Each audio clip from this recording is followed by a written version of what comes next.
had a very hard time kind of getting started this morning. Yeah, it's hard to put into words. Yeah, Patrick Dempsey was already booked to do press in London on Friday to promote his new show, Memory of a Killer. So yeah, he was tasked with eulogizing his former Grey's Anatomy co-star, Eric Dane, who passed away on Thursday at the age of 53. I came to Seattle for you, okay? I came to Seattle to get you back. I know I want to take it back now, but I already said it, so...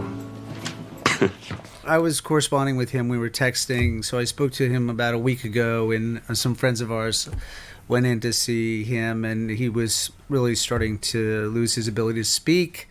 He was bedridden, and it was very hard for him to swallow, so the quality of his life was deteriorating so rapidly. It was less than a year ago that Eric revealed publicly that he'd been diagnosed with ALS. He always made me laugh. He was so funny. He had a great sense of humor. As chief, I'm a firm believer that a nice variety of baked goods is the right way to start any meeting. As chief? What are you talking about? Excuse me? He was such a joy to work with, and I want to just remember him in that spirit, because anytime he was on set, he brought so much fun to it. Kim Raver echoed that sentiment in her Instagram post, writing, Eric was a light. You'd see it effortlessly shine from him on the set of Grey's, as well as when he's with Rebecca and the girls. During filming, he'd get this twinkle in his eye, and with a mischievous look, he would deliver with perfect comedic timing a line of dialogue that would floor you. You will be missed. My love and thoughts go to Rebecca and their girls. We love you. Rock, paper, scissors. Ha! My rock crushes your scissors. Hold on. Time out. Time out? I'm sorry, time out. Jackson, team home. Oh my gosh. Jessica Capshaw wrote, I'm so sad to hear of Eric Dane's passing. For 5 seasons, Arizona and Mark shared witty banter, hard truths, big laughs and cries, and so much of their hearts with one another. Beneath that confident charm lived a unique softness and fierce love for his people that was rare, that only Eric could have brought to that character. Eric also had that same fierce and deep love for his family, and my heart is with them during this time. May he rest in peace. No, just give her a second. Well, no, I'm pressing the button. It's not doing anything. Oh. Maybe it's broke. I'm taking over. Sara Ramirez commented on Jessica's post with the broken heart emoji, a candle emoji, and the dove emoji. Oh, I got it. Things to remember us by, even when we're gone. Tara Knight Instagrammed this photo of him and Eric, writing, Eric, your generosity and humor will always be a guide, your courage and honesty a beacon. My heart is part of the vast circle that surrounds you and loves you. He was always great to work with, always very professional, really smart. You think you broke me, little Gray? You're the one who put me back together. Leigh released a statement to E! News saying, the last 48 hours have been devastating. I never thought I'd be using the term had or was, but here we are, and I hate it. Eric had a heart of gold. His humor, and especially his laugh, was infectious. He was a deeply intelligent man who could carry a philosophical conversation for hours, even while we were on set. He was an amazing father and loved his girls fiercely, incredibly passionate about his work and the causes he kept close to his heart. The universe is undoubtedly holding Eric now, just as I will continue to do within my heart forever. You guys pretty much a goner, huh? Sensitivity. I like that in a stranger. Are you new here? Visiting. Yeah, so Eric passed away on February 19th, and it was 20 years earlier, February 19th, 2006, that he made his first appearance on Grey's Anatomy in Season 2, Episode 18. I'm in love with my husband, Mark. But he's not in love with you. He's in love with that intern, and he's not even trying to hide it. Why would you want to stick around for that? Kate Walsh wrote, I'm at a loss for words to try to express the sadness around Eric's passing. First and foremost, I'm thinking of his girls and Rebecca and holding them in my prayers and my heart.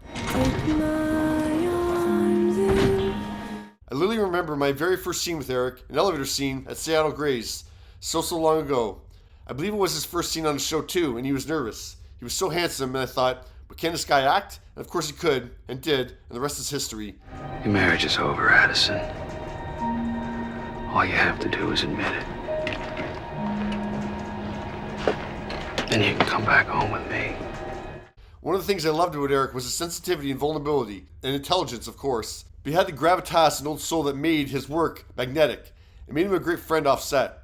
In those early days of Grey's, as with most network TV shows, we spent more time with each other than with anyone else, and so we became a family of sorts, and Eric was such a source of support and love. ALS is an awful disease, and too many people have lost loved ones to it.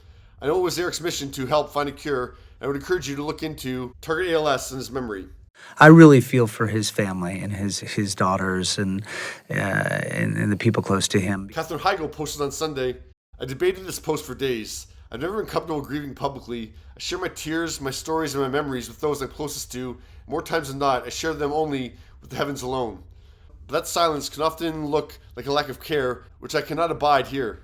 Rebecca, Billy, Georgia, there's so little, if in fact anything, one can say about a tragic loss like yours. All of the I'm sorries and my prayers are with you ring a bit hollow in the midst of so much pain and grief. So I will say the only thing that has ever brought me peace when I've lost someone I love. It is Robert Frost's poem, Nothing Gold Can Stay, of which I have tattooed on my body in my parents' handwriting, so I'll never forget that the moment of gold was worth it. Nature's first green is gold, her hardest hue to hold. Her early leaves to flower, but only so an hour. Then the leaf subsides to leaf, so Eden sank to grief. So dawn goes down today, nothing gold can stay.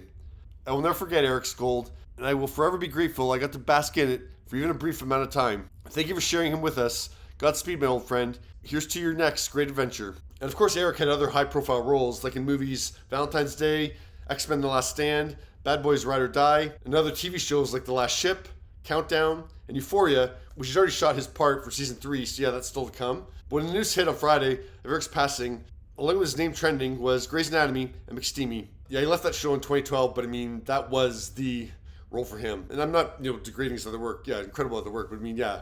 It's not surprising, that's what people gravitated towards. It was just so iconic. Like, I remember, not to degrade it to that scene, but I mean, yeah, the scene where he comes to the bathroom in that towel, I mean, that just sent shockwaves. Just remember, everyone was talking about that. Oh. This is awkward. Grace was such a water cooler show at that point, and yeah, he was a big part of that. Sara Drew wrote on her Instagram story, heartbroken for this tremendous loss. Eric was an incredible presence as an actor and as a human, and he will be profoundly missed, sending so much love to his family.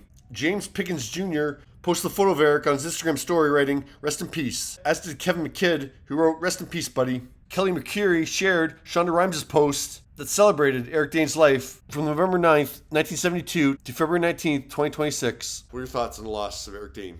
It's not going to happen. Don't give me that crap. You love a hopeless case. It's true. It's the only reason we're still friends. I will miss him, and as many as all the fans. But the great thing is that we have him in all his glory on the show, that when you watch it, he's still very much alive. All that matters is people. And whether we walk away leaving them better or worse for having met us. We control that, Avery.